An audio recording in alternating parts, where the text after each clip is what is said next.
Bismillahirrahmanirrahim. Part 2 of respiratory disorders. We are continuing with pneumonia. What is pneumonia? Pneumonia is the inflammation of parenchyma of the lungs, and which ultimately leads to consolidation of the alveolar spaces. Lobes consolidate कर देती है, या फिर कुछ patches में जो है parenchyma के patches वो consolidate कर देती है. That gives a patchy appearance से bronchiolar pneumonia कहते हैं.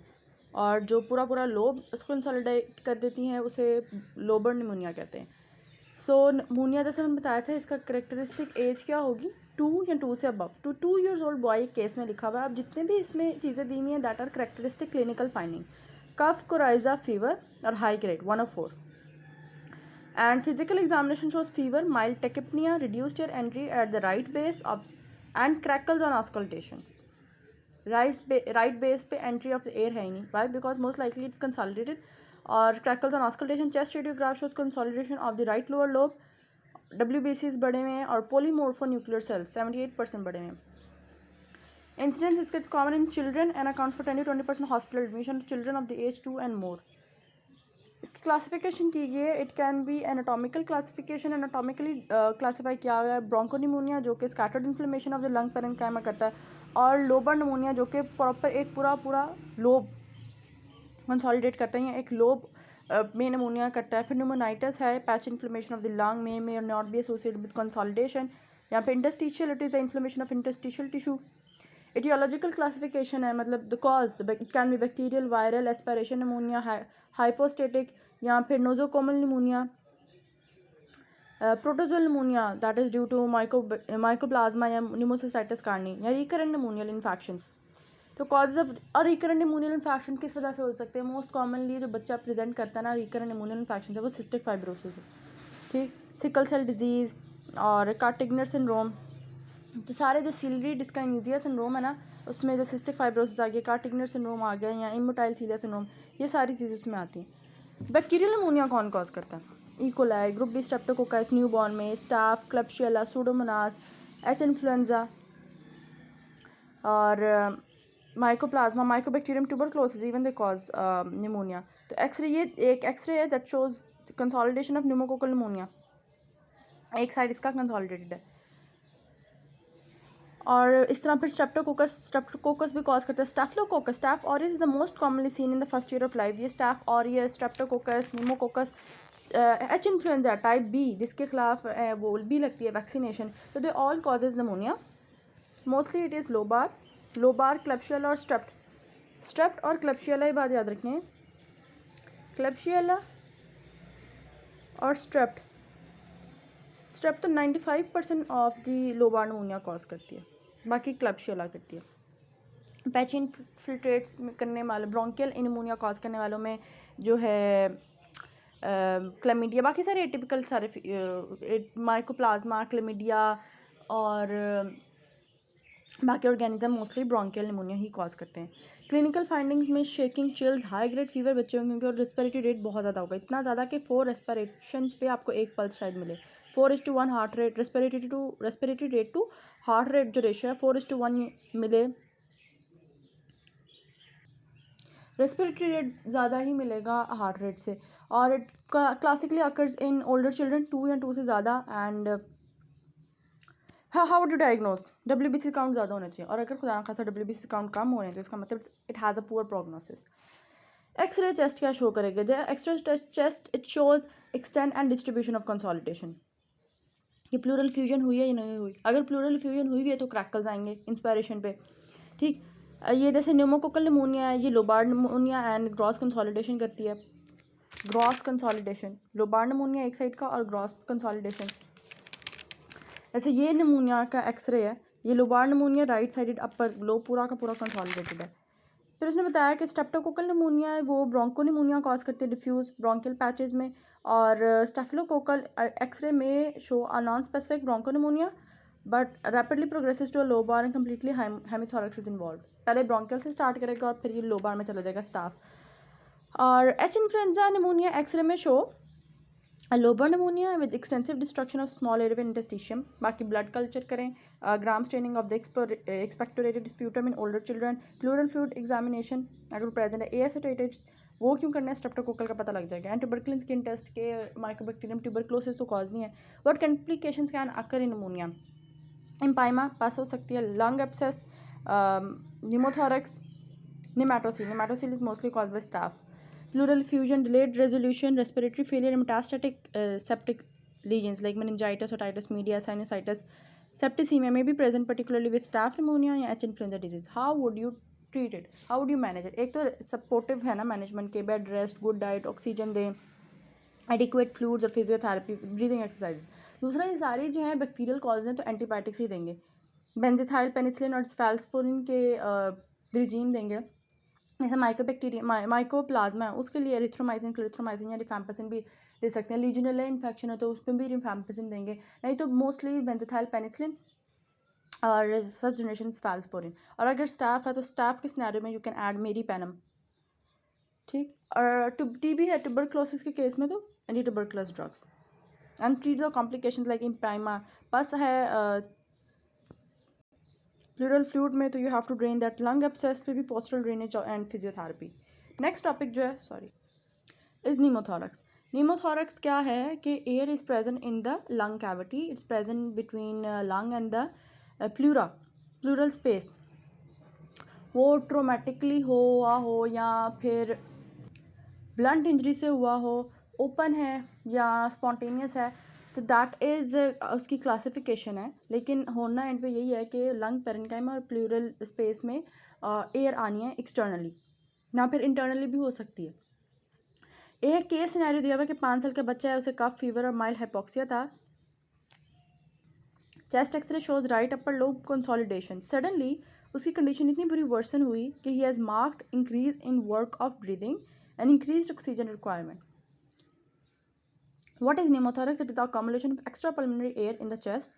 Or pneumothorax often results with the leakage of air from within the lung. Most commonly spontaneous होती है। स्पॉन्टेनियस क्यों? स्पॉन्टेनियस को भी दो में डिवाइड किया हुआ है, प्राइमरी स्पॉन्टेनियस और सेकेंडरी स्पॉन्टेनियस। प्राइमरी स्पॉन्टेनियस अगर किसी पेशेंट में इम्फिजमेटिस बुल्ला है या सब प्लूरल बुल्ला है या प्लूरल ब्लब है जो रप्चर हो गया at the end of the pulmonary end of the pleural एडियन रप्चर हुआ है, तो उस रप्चर होने की वजह से भी एक्स्ट्रा पल्मनरी स्पेस में जो है एयर आ गई है। और सेकेंडरी कॉज भी हो सकती है अगर किसी को एस्थमा है या फिर COPD है, पहले से ही कोई क्रॉनिक लंग की कंडीशन हो और वहाँ पे कोई भी ट्रॉमा आया हो, इंजरी हुई हो, इंसल्ट की वजह से रप्चर किया हो, जैसा प्लूरल ट्यूबरकुलस फोकस है वो प्लूरल स्पेस में रप्चर किया हो, तो दैट इज़ सेकेंडरी कॉज।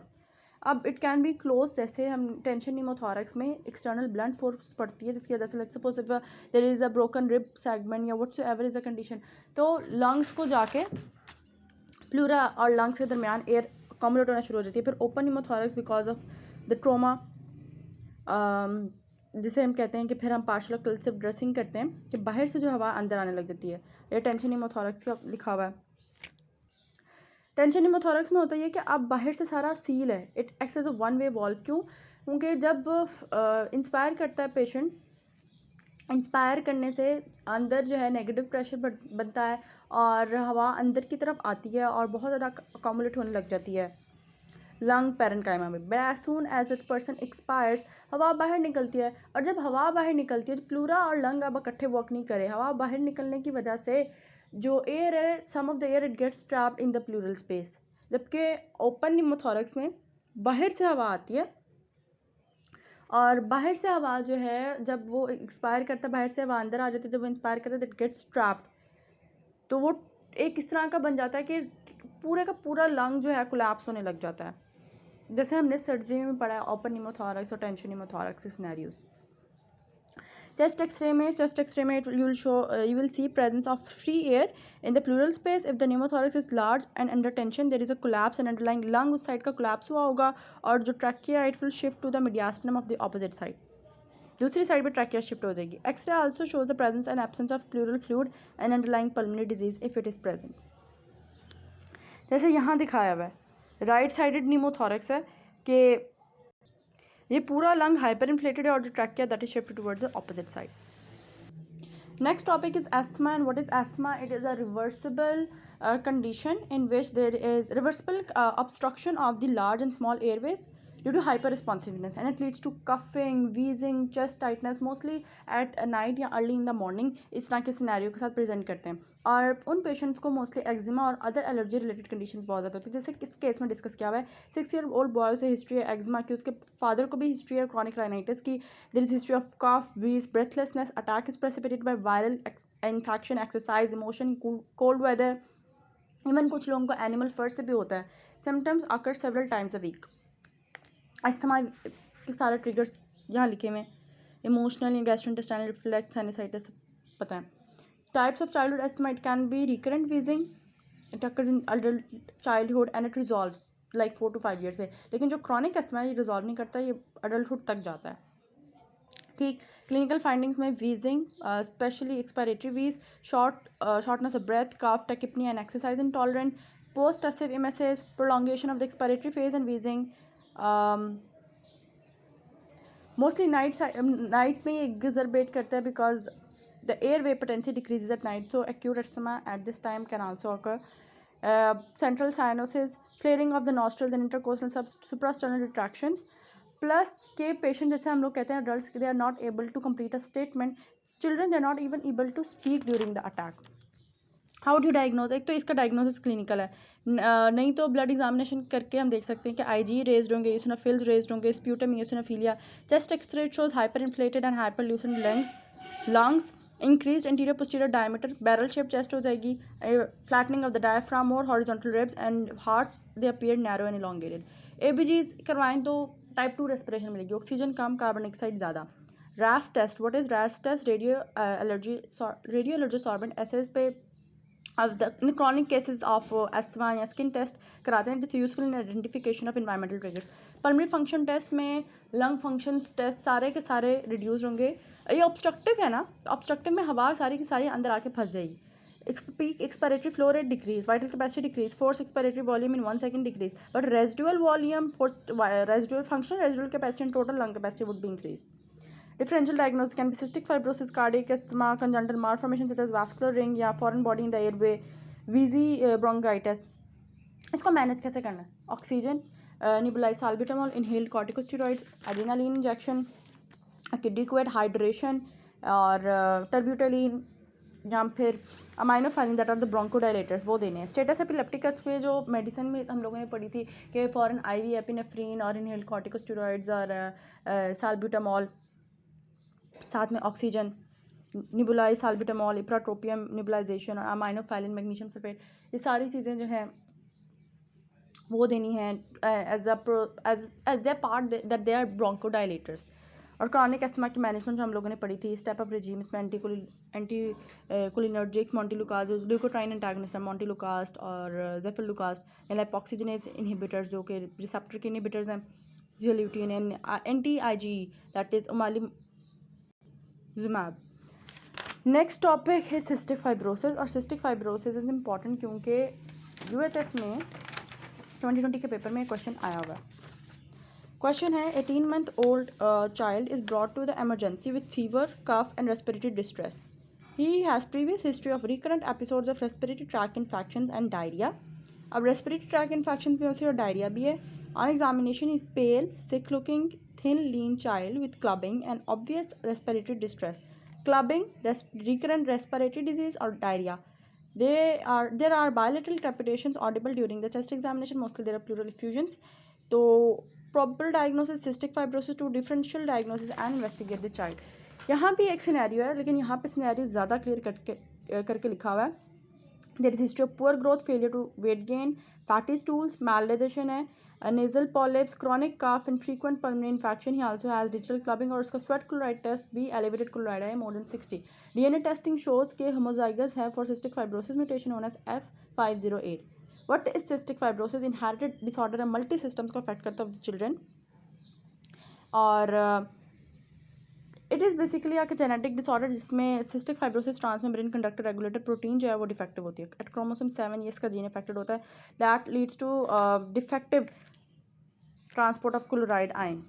तो ये रेस्पिरेटरी ट्रैक्ट पे बहुत डिजीज़ कॉज करेगा, पर्टिकुलरली ड्राई कफ या लेटर ऑन प्रोडक्टिव हो सकती है प्रूलेंट स्प्यूटम के साथ because of overriding infections exercise intolerance, dyspnoeas, expiratory wheeze, anterior posterior diameter of the chest वो भी इंक्रीज कर देगा, coarse crackles, clubbing and cyanosis. Interstitial tract में क्या, mal absorption, mal digestion, that would lead to fat जो है fatty fat soluble vitamin है वो अब्जॉर्ब नहीं कर पाएंगे एडी के। बिलियरी ट्रैक में icterus, biliary cirrhosis leads to icterus, ascites and haematemesis और स्वेट ग्लैंड्स, बहुत ज़्यादा स्वेट जो प्रोड्यूस करेगा वो क्लोराइड होगा उसमें, and it leads to hypochloremic alkalosis. What are the complications? Complication include like electrolyte imbalance, hemoptysis, pneumothorax, core pulmonary meconium ileus, or constipation that would lead to ultimately lead to rectal prolapse, focal biliary cirrhosis, and abnormal glucose intolerance, type 2 diabetes, chronic sinusitis, and nasal polyp. How would you diagnose? सर्टिकल test हमने किया और हम करेंगे, और 60 से ज़्यादा आएगा, 60 मिलीक्यूलन पर लीटर से ज़्यादा आएगा तो दैट इज़ मोस्ट लाइकली कि सिस्टिक फाइब्रोसिस है। नॉर्मल क्लोराइड कितना निकलता है स्वेट में? 40 मिलीक्यूलन पर लीटर। टेस्टिंग में भी difficult during the first 2 weeks of life, but recommended यही है कि 48 आवर्स ऑफ लाइफ में कर दी जाए टेस्टिंग। पैंक्रियाटिक फंक्शन टेस्ट वो भी डिरेंज्ड आएंगे, मिनिमल आएंगे। Chest x ray would show bronchitis, prominent hilar lymph nodes, जैसे ये इसका चेस्ट एक्सरे शो किया हुआ है। माइक्रोबायोलॉजिकल कल्चर कर सकते हैं सुपर एडिड इन्फेक्शंस देखने के लिए लंग्स की। DNA testing for cystic fibrosis, conductance regulator gene के लिए, और other diagnostic test, prenatal DNA testing वगैरह। कंडीशन जो कि इस जैसी दिखती हैं और इस जैसी हो सकती थी और डिफरेंशियल डायग्नोसिस में आ सकती हैं, that eczema, malnutrition, G6PD deficiency, ये फॉल्स पॉजिटिव रिजल्ट्स दे सकते हैं सिस्टिक फाइब्रोसिस के लिए। False negative results can occur because of malnutrition, dilution, hyponatraemia, insufficient sweat quantity अगर आप टेस्ट में ना लें तो। How would you manage? इसकी सपोर्टिव ट्रीटमेंट ही है, इसकी कोई वो ट्रीटमेंट नहीं है definitive treatment as we know. तो रेस्पिरेटरी प्रॉब्लम्स के लिए antibiotics, inhalation therapy, physiotherapy, respiratory जो चेस्ट फिजियोथेरेपी और स्टेरॉइड्स। न्यूट्रिशनल थेरेपी में हम उसे bile salts, exocrine, pancreatic juices, ये सप्लीमेंट्स देंगे, और फैट सॉल्युबल वाइटामिन्स के सप्लीमेंट्स देंगे। Other therapies like pancreatic enzyme replacement therapy, high calorie protein and high calorie protein diet, fat soluble vitamins, minerals, stool softener, surgery for meconium ileus, lung transplantation, gene therapy, and even adenosine triphosphate uridine, adenosine triphosphate, uridine triphosphate. It increases the chloride secretion in cystic fibrosis airway, or it makes the secretions clearer. Prognosis, it is a basically life limiting disease. तो lung disease has slow progression क्योंकि अब lung transplantation it's available, but lung जो है ultimately collapse करते हैं। And with the proper medical and psychological support in children with cystic fibrosis, generally they have a good healthy life and approach and they have a good adulthood. But ये है कि इनकी life निस्बतन कम होती है। तो this is all about this chapter. I hope it was helpful. जज़ाकल्लाह खैर।